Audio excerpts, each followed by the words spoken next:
man lam yarda bi qada'i, siapa yang tak ridha menerima takdirku, walam yasbir bi bala'i, siapa yang tak sabar menerima ujianku, falyatlub rabban siwaya, carilah Tuhan selain aku. Mau kemana kita mencari Tuhan selain Allah Subhanahu wa ta'ala? La ilaha illallah.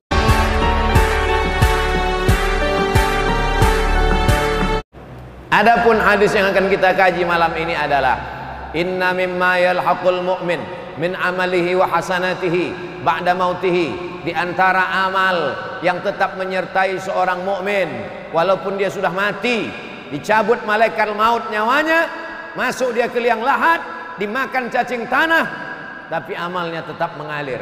Dalam hadis ini ada 7 yang tetap mengalir. Bagi yang mencatat, anak-anak sekolah, 7 amal tetap mengalir setelah mati menghadap Allah Subhanahu wa ta'ala. Yang pertama, ilman 'allamahu wa nasyarahu, ilmu yang diajarkan dan disebarkan. Cobalah tengoknya adilnya Nabi Muhammad SAW. Seandainya Nabi mengatakan yang mengalir itu hanya ilmu yang diajarkan, betapa sedihnya kita yang bukan buya, bukan kiai, bukan tuan guru, bukan alim ulama, bukan profesor doktor, bukan buya. Kami tak pernah mengajar, tapi di situ dibuatnya 2, allamahu wa nasyarahu. Bukan mengajar saja, tapi ada satu lagi, nasyarahu. Apa arti nasyarahu? Share. Yang sanggup mengajar, mengajar. Tak sanggup mengajar, share. Share saja ilmu ini banyak-banyak. Like and share. Banyak sebarkan. Begitulah hebatnya. Dia bukan ustadz, bukan alim ulama, tapi ikut merekam kajian malam ini dengan kamera. Yang resmi 2, yang tak resmi banyak, dia sebarkan. Maka itu pun ikut dalam kategori allamahu wa nasyarahu. Kira-kira Ustadz Nazri yang mengimami kita tadi, berapa murid yang sudah khatam Al-Quran dengan beliau, berapa yang sudah hafal juz 30 dengan beliau, berapa yang tahu idgham, ikhfa, qalqalah, gunnah bila gunnah, makharijul huruf, sifatul huruf, bagaimana huruf fa, bagaimana huruf a, bagaimana huruf za, berapa imam yang sudah diseleksi beliau, berapa imam yang lulus fit and proper test kabupaten kota Pekanbaru, musabaqah tilawatil Quran. Allamahu wa nasyarahu. Kalau sudah disebut ilmu, banyak kita berkecil hati.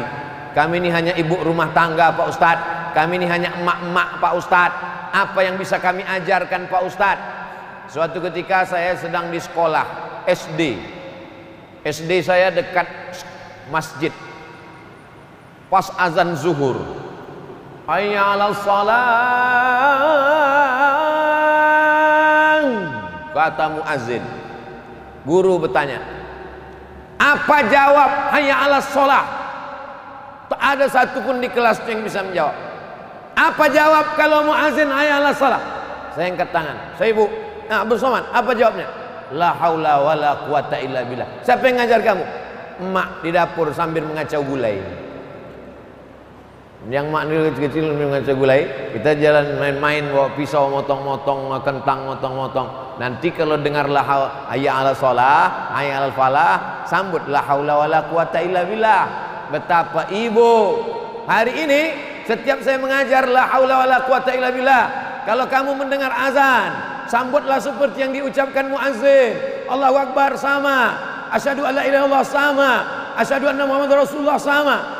Tapi ketika sampai hayya 'alas shalah, hayya 'alal falah, la haula wala quwata illa billah, ditutup dengan doa wasilah. Allahumma rabb hadhihi da'wati tammati wa salatil qa'imah ati sayyidina Muhammadan al-wasilata wal fadilah wasyarafa wad darajatal 'aliyatar rafi'ah wa ba'athullahu maqaman mahmudan alladhi wa'ata innaka la tukhliful mi'ad. Ibu bukan guru, ibu bukan dosen, ibu bukan ulama, ibu bukan ustazah, tapi anak ibu mengajarkan itu, mengajarkan ke istrinya, diajarkannya ke cucu menantunya, diajarkannya ke tetangga, ke sahabatnya, menjadi ilmu yang mengalir. Oleh sebab itu jangan berkecil hati, walaupun kita bukan ulama. Bapak hanya seorang kepala rumah tangga, pulang dari memanen sawit, diajaknya anaknya sholat, sambil berwudu diajarkannya, nah mencuci tangan itu begini, mana tahu ada sisi-sisi ikan, mana tahu ada bekas-bekas sawit, mana tahu ada bekas-bekas minyak, dicuci begini. Kalau membasuh kalau mengusap telinga tuh, yang ini ke dalam telinga, yang ini ke daun telinga. Yang ini ke dalam, yang ini keluar. Kalau berwudu, tengok siku, siku mesti kena.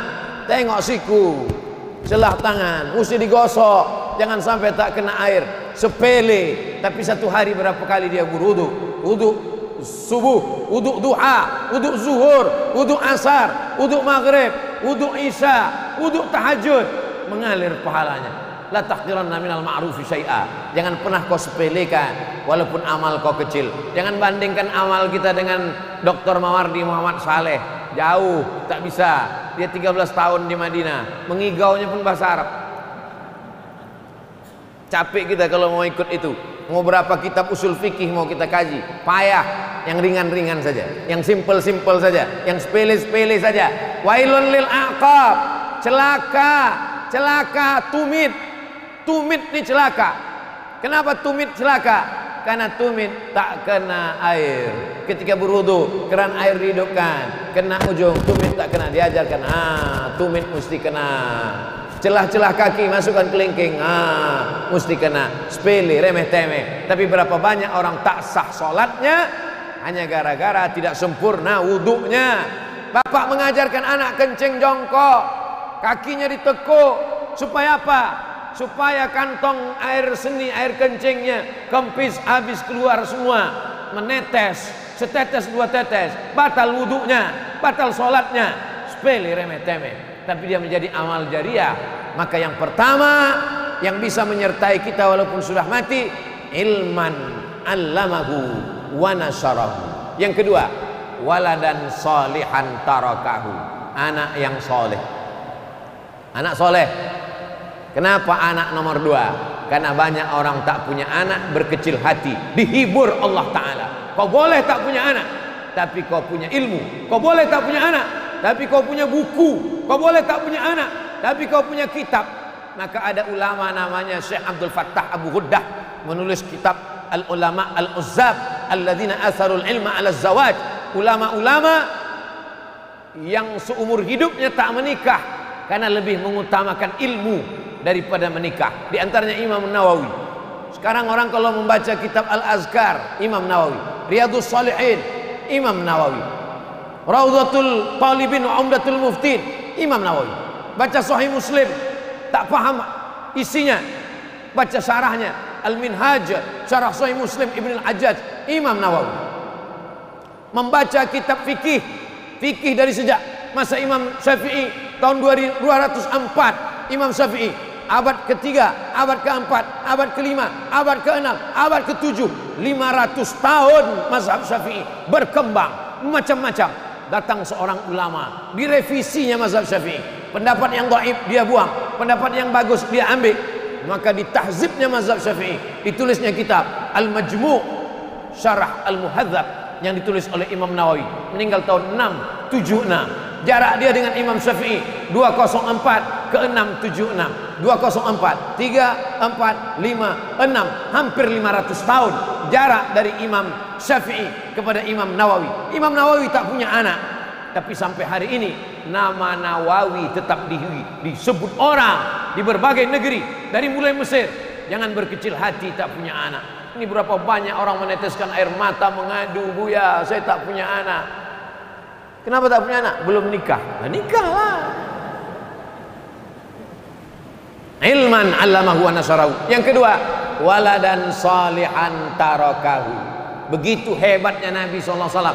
Anda yang pertama tadi langsung Nabi katakan anak yang soleh, orang langsung down, orang langsung jatuh.